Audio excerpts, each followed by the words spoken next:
morning, class. Please stand up as we feel the presence of the Lord. Alex, can you please lead the prayer? Amen. Again, good morning, class. You may now take your seats.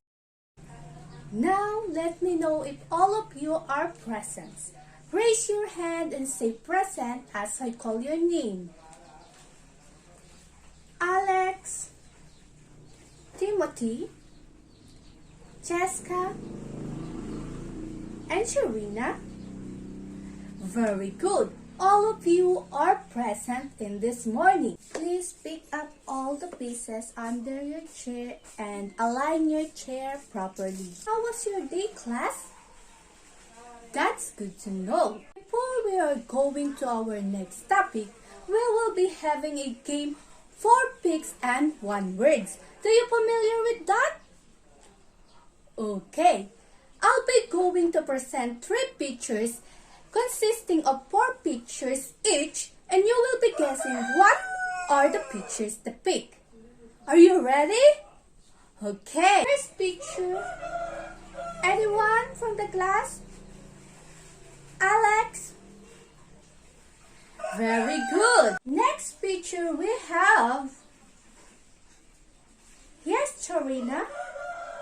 Okay, thank you. Third picture. Anyone? Yes, again, Alex. That's great. Wow, it seems that you are already know this game. As you can see, all the words that mentioned a while ago in our game have a connection in our topic for today, which is how and why culture change and adaptation, and lastly, globalization, problems and opportunities. Throughout our discussion, you are all able to learn how they are related to each other. In our last discussion, we already tackled about the meaning of culture. Some of you says culture is a set of attitudes, beliefs, behavioral conventions, basic assumptions, and values that's shared by a group of people. And we also learn the characteristics of culture. Now, let's proceed to our lesson for today. Are you ready, class? Let's dive a little deeper into this lesson. Lesson for today is all about how and why culture change. Next is culture change and adaptation. And last, globalization, problems and opportunities. So why is there a culture change? Anyone from the class? Okay, Sharina? One more? Yes, Alex. Okay, both of you are correct. People have different perspective and knowledge how culture changed throughout the years. But what is the real reason why there is a culture change? Let's find out. Culture has changed over the time. Some of shared behavior and ideas that were common at one time are modified or replaced by the other time. That is why in describing a culture, it is important to understand that a description pertains to a particular time. In general, the impetus for change may come within the society or from without. From within, the unconscious or conscious pressure for consistency will produce culture change. If enough people adjust old behavior and thinking to new, and change can also occur if people try to invent better ways of doing things. Michael Chudnik suggests that people confront a new problem, conduct mental or small experiments to decide how people behave. These experiments may give rise to new cultural traits. A good deal of culture change may be stimulated by changes in external environment. For example, if people move into an arid area, they will either have to give up farming, develop a system of irrigation. In the modern world, changes in the social environment are probably frequent stimuli for change than changes in physical environment. Many North Americans, for example, started to think seriously about conserving energy and about using sources of energy other than oil only after oil supplies from Middle East were curtailed in 1973 to 1974. Significant amount of radical and rapid culture change that has occurred in the last few hundred years had been due to empirical expansion of Western societies into other areas of the world. Native Americans, for instance, were forced to alter their lifestyle drastically when they were driven off their lands and confined to reservations. Any questions so far, class?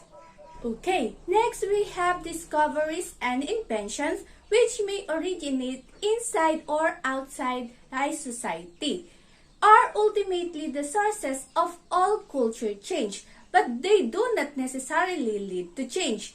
If an invention or discovery is ignored, no change in culture results. Only when society accepts an invention or discovery and uses it regularly can we begin to speak of culture change. The new thing discovered or invented, the innovation, may be an object, the wheel, the plow, the computer, or it may involve behavior and ideas, buying and selling, democracy, and monogamy.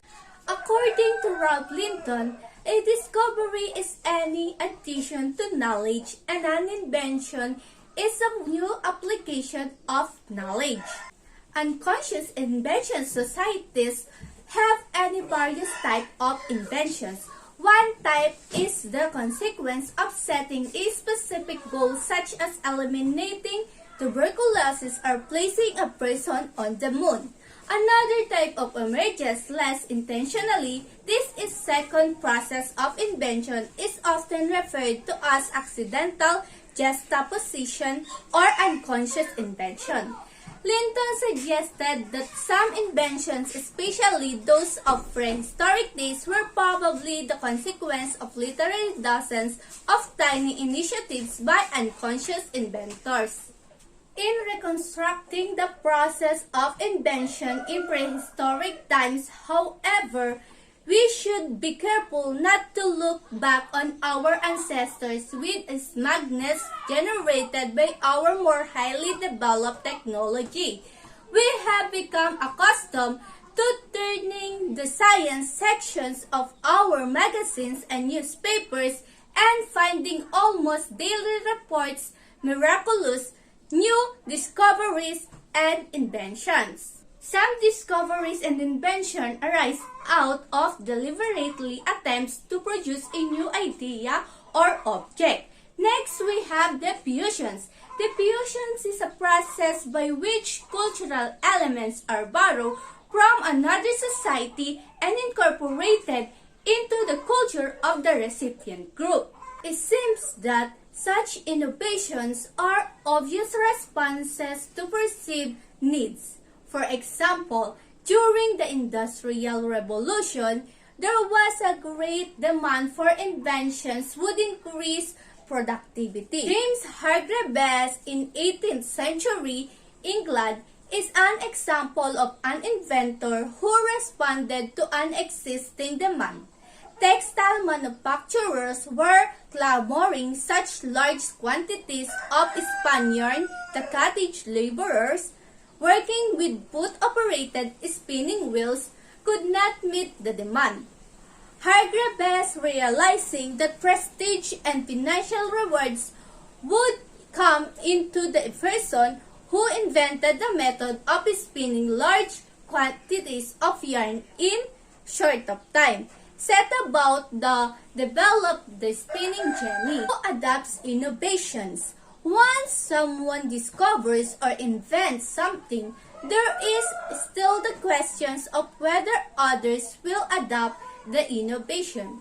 Many researchers have studied the characteristic of early adopters, such as individual tends to be educated, high in social status, upwardly mobile, and if they are property owners, have a large farms and businesses. The individuals who most need technological improvements, those who are less of wealth, are generally the last to adopt innovations. Next, we have diffusions. Diffusions is a process by which cultural elements are borrowed from other societies and incorporated into the culture of the recipient group. Borrowing sometimes enables the group to bypass stages or mistakes in the development of a process or institution. For example, Germany was able to accelerate its program of industrialization in 19th century through technological borrowing because it could avoid some of errors in English and Belgian competitors had made. Japan industrialization followed the same pattern. Indeed, in recent years, some of the earliest industrialized countries have fallen behind their imitators in certain areas of production, such as automobiles, televisions, camera, and computers. Diffusion has far-reaching effects. In a well-known passage, Linton conveys how integral diffusion is to our lives, even while we are largely ignorant about it. Diffusion has to do with many different parts of cultures are adopted by others' culture. An example of a cultural diffusion would be the widespread of adaptation or the use of a cell phone land, often a smartphone, across many different countries and cultures. Questions, class? Okay, let's proceed to acculturation. Acculturation seems to include much of what we have discussed under the label of diffusions, because acculturation refers to the changes that occur when different cultural groups came into intensive contact. As in diffusion, the source of new cultural items is the other society, but more often than not, anthropologists use the term acculturation to describe a situation in which one of the societies is contact much more powerful than the other. Acculturation can be seen as a process of extensive cultural borrowing in the context of subordinate relations between societies. There is probably always some borrowing both ways, but generally, the subordinate or less powerful society borrows the most. External pressure for culture change can take various forms. In its most direct form, conquest, a colonization, the dominant group uses force or the threat of force to try bring out culture change in the other group. Acculturation processes vary considerably depending upon the wishes of the more powerful society, the attitudes of the less powerful, and whether there is any choice. More powerful societies do not always want to individuals from other culture to assimilate or melt into the dominant culture completely. Instead, they may prepare and even actively promote a multicultural society. Multiculturalism can be voluntary or may arise out of deliberate segregation. Then too, even though the less powerful group may be pressured to acquire some of the dominant group's cultural traits, they may resist or even reject those cultural elements, at least for a considerable length of time. Many millions of peoples, however, never had a chance to acculturate after contact with Europeans. They simply died, sometimes directly at the hands of the conquerors, but probably more often as a result of the new disease the Europeans inadvertently brought with them. The population, because of measles, smallpox, and tuberculosis, was particularly common in North and South America and on the islands of the Pacific. Nowadays, many powerful nations, and not just Western ones, may seem to be acting in more humanitarian ways to improve the life of previously subjugated as well as other developing peoples. For better or worse, these programs, however, are still forms of external pressure. The tactic used may be persuasion rather than force, but most of the programs are nonetheless designed to bring about acculturation in the direction of the dominant societies. For examples, the introduction of formal schooling cannot help but instill new values that may contradict traditional cultural patterns. Even healthcare programs may alter traditional ways of life by undermining the authority of shamans and other leaders and by increasing population beyond the number that can be supported in traditional ways. Confinement to reservation of other kinds of direction, force are not the only ways of dominant society can bring about acculturation. The embrace of Mexican, Chinese, and Indian cuisines within the U.S., this includes the simultaneous adaptation of mainstream American foods and meals by immigrant populations. Acculturation at the group level can also entail the cultural exchange of clothing, fashions, and of language. Any questions, clarification so far? Okay class, we are done to our first topic and now let's proceed to our next topic, which is the culture change and adaptation. We have discussed the fact that culture is pattern and the adaptation to the environment is one reason why certain culture traits are clustered, because more than one trait is likely to be adaptive in a particular environment. We make the assumptions that most of the customary behaviors of a culture are probably adaptive or at least not maladaptive in that environment, even though customs are learned and not genetically inherited. Cultural adaptation may resemble biological adaptation in one major respect. The frequency of a new learned behavior will increase over time and become customary in a population if the people exhibiting that behavior are most likely to survive and reproduce. It is possible for culture change to occur much more rapidly than genetic change. When circumstances change, individuals are particularly likely to try ideas or behaviors that are different from those of their parents. One of the most important differences between cultural evolution and genetic evolution is that individuals often can decide whether or not to accept and follow the way their parents behave or think, whereas they cannot decide whether or not to inherit certain genes. When in doubt, individuals change their behaviors, beliefs, and say that the culture has changed. Therefore, it is possible for culture change to occur much more rapidly than genetic change. Getting used to a new culture is never-ending process.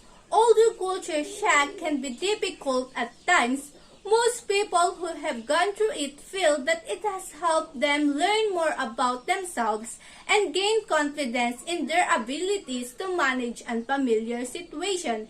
It can also lead to a greater understanding of one's own cultures. Any questions?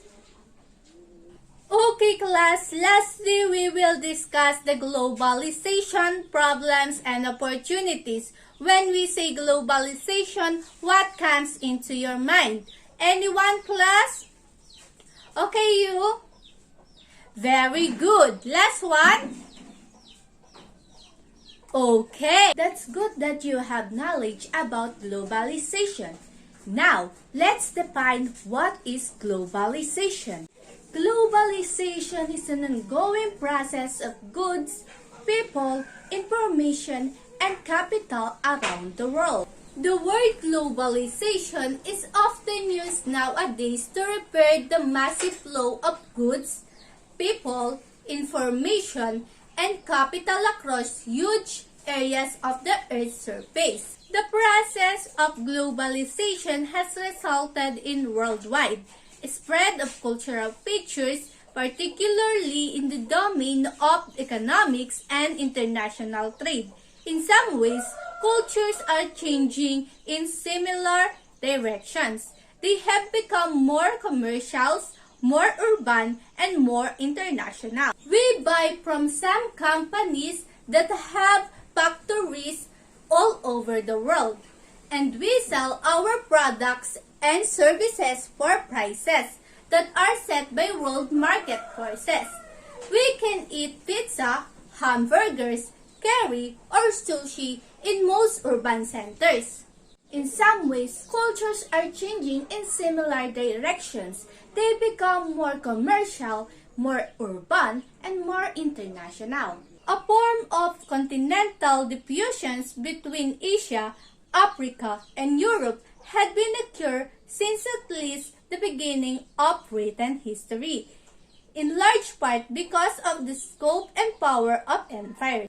Worldwide diffusions of a culture trait does not mean that it is incorporated in the same way among societies, and the spread of certain products and activities through globalization does not mean that changes happen in the way everywhere. Do you have any questions so far? Are you sure, class?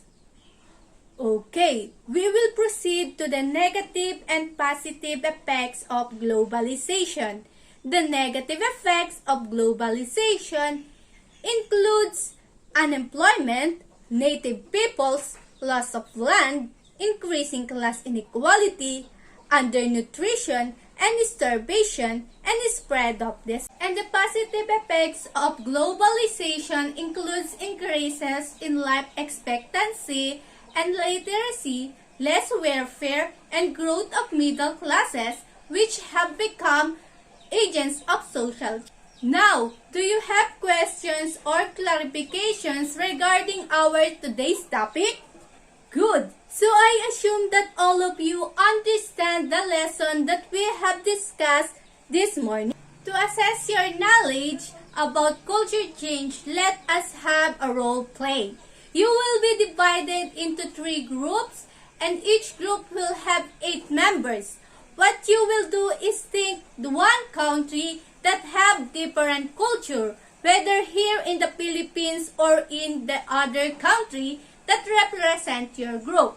And then each group should be able to portray their chosen culture of an area, how it has evolved from then to the present. You will be given 5 minutes to prepare, brainstorm ideas, and work together with your group mates now.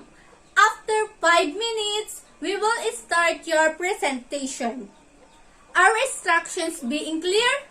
Your time is start now. Okay, time's up, class. Let's start with group 1. Please show us what you've done for us. Excellent! I'm glad that everyone shows knowledge about our topic for today. Congratulations, class! Job well done! Okay, class, before we close our today's lesson, we would like to recap what we've just learned. Culture has changed all the time because people adopt innovation as the environment, social, and economic change. People's worldviews change, and without people, there will be no culture. The major catalyst for change is globalization. Some people will accept the changes towards their culture, but there is also some people who cannot accept the changes because they have a strong national character. Despite of our differences, we respect each other's opinions and how they live. That's all, class. Thank you for all your participation. Give yourselves a round of applause. Now, let's move on in your evaluation. Kindly answer this in one whole sheet of paper. Okay, are you done? Kindly pass your paper in front and your scores will be announced by Friday. Before we end our class, please copy your assignment to be submitted by Friday. Goodbye, class.